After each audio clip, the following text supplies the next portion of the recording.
Tips about investment bago ka maglabas ng pera. Itong sasabihin ko sa inyo ngayon ay opinion or this is just my side.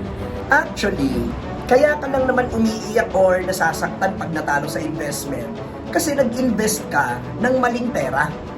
Anong ibig sabihin ng maling pera? Nag-invest ka ng pera na hindi mo naman pala kayang ipatalo. It's either baka inutang mo yan, savings mo yan, o retirement na pera mo yan. Yan po yung mga pera na maling pera na ipupusta mo sa mga investment.